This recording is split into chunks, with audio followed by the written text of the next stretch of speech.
పెమ్మసాని కమ్మ సామ్రాజ్యం గండికోట క్రీస్తు శకం 1370 నుండి 1652 వరకు పెమ్మసాని కమ్మరాజులు దక్షిణ భారతదేశం నందు గండికోట పాలకులుగా ప్రశస్తమగు విజయనగర వీర సేనాధిపతులుగా పేరు ప్రఖ్యాతులు గావించిరి.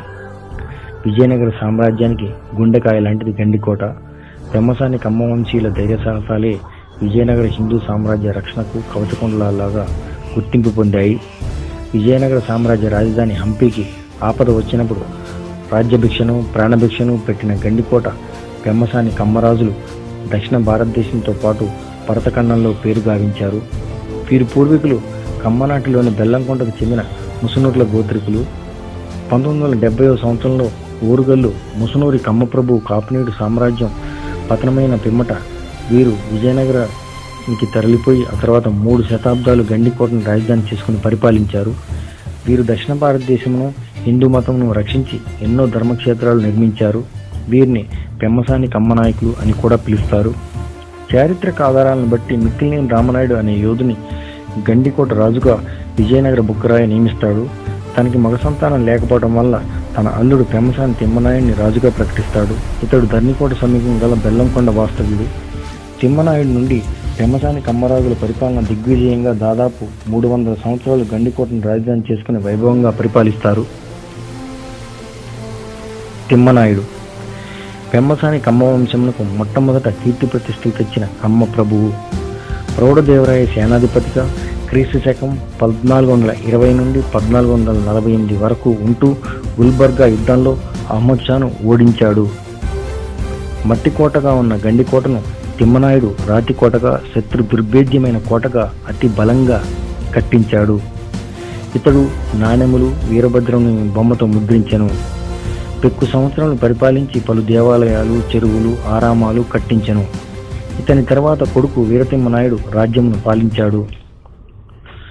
రామలింగనాయుడు వీరతిమ్మనాయునికి చెన్నప్ప అయిన కుమారుడు గలడు. చెన్నప్పకు రామలింగ మరియు పెద్దతిమ్మ అను 2 కొడుకులు గలరు. వీరిలో రామలింగనాయుడు మహాయోధునిగా బహుళ పేరు ప్రఖ్యాతులు సంపాదించెను. గండికోట కమ్మప్రభు అయిన రామలింగనాయుడు 1509 నుండి 1530 వరకు పరిపాలించాడు. ఇతని వద్ద మహాయోధులకు 80,000 సైనికులు గలరు. విజయనగరంలో బస చేయుటకు 1430 కుంటల స్థలము గలదు. శ్రీకృష్ణదేవరాయలకు సామంతులుగా యుద్ధ సమయంలో ముఖ్య సేనాధిపతిగా వ్యవహరించుచు గుల్బర్గా గోల్కొండ మరియు అహ్మద్ నగర్ సేనలపై ఒకేసారి విజయం సాధించి శ్రీకృష్ణదేవరాయనికి విశ్వాసపాత్రుడయ్యను. రాయచూర్ యుద్ధంలో అవి పరాక్రముడై విజృంభించి అహ్మద్ షా గుడారపు తాళ్ళు కోసి సుల్తాన్లను పారద్రోలెను. పెమ్మసాని నరసింహనాయుడు రాయచూరు యుద్ధంలో తన అన్న కొడుకైన రామలింగనాయుని పరాక్రమాలను కొనియాడుచూ ఒక చాటు పద్యంలో 3 వజీర్లను ముక్కపరిచే అని చెప్పనని రాయవాచకం ఓటంకిస్తున్నది. రామలింగ అనంతపురం మండలంలో పలు దేవాలయాలు కట్టించెను.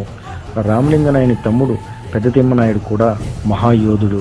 ఇతడు దస్తూర్ ఖాన్ అనే సేనాధిపతిని వధించి రాయలవారి అభిమానానికి పాత్రుడయ్యాడు.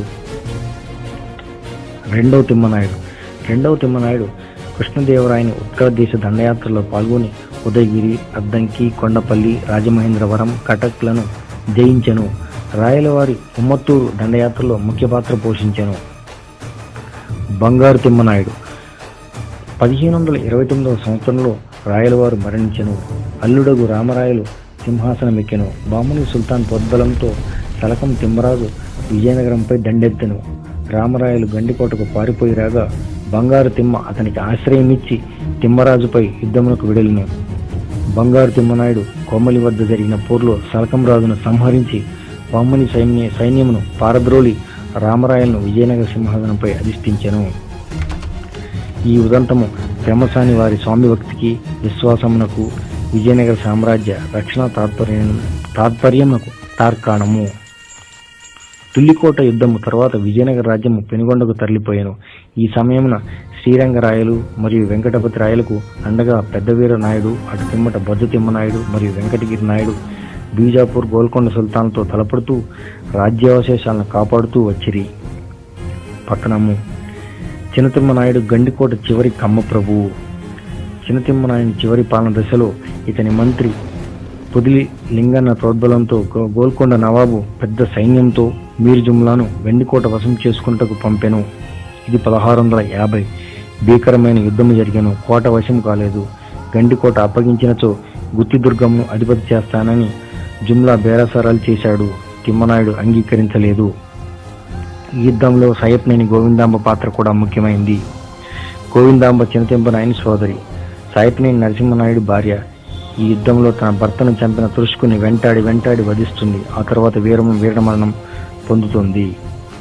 చివరికి మీర్ జుమ్లా లింగన్నకు లంచమిచ్చి చింతిమ్మనాయనిపై విషప్రయోగం గావించి కోటను ఆక్రమించాడు.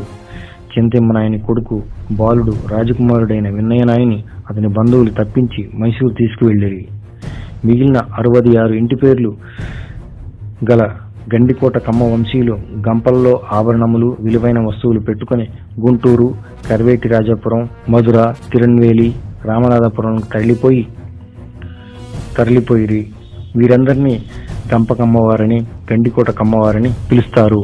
కొందరు నాయకులు మధుర నిల్చున్న విశ్వనాథ నాయకుని వద్ద, తంజావూరు నాయకుల వద్ద సేనలుగా చేరిరి. పెదవీరప్ప నాయుడు, రుద్రప్ప నాయుడు మున్నగువారు సింహాల దేశ యుద్ధముల్లో మధుర నాయకులకు విజయాలు సాధించిపెట్టి కురువికులం, నిక్కరపట్టి మొదలగు జమీందారీ సంస్థానాలను పొందిరి. బ్రిటిష్ వారి కాలంలో కురువికులం జమీందారీ సంస్థానం పెమ్మసాని నందస్వామి దురై కొండలరాయ స్వామి నాయుడు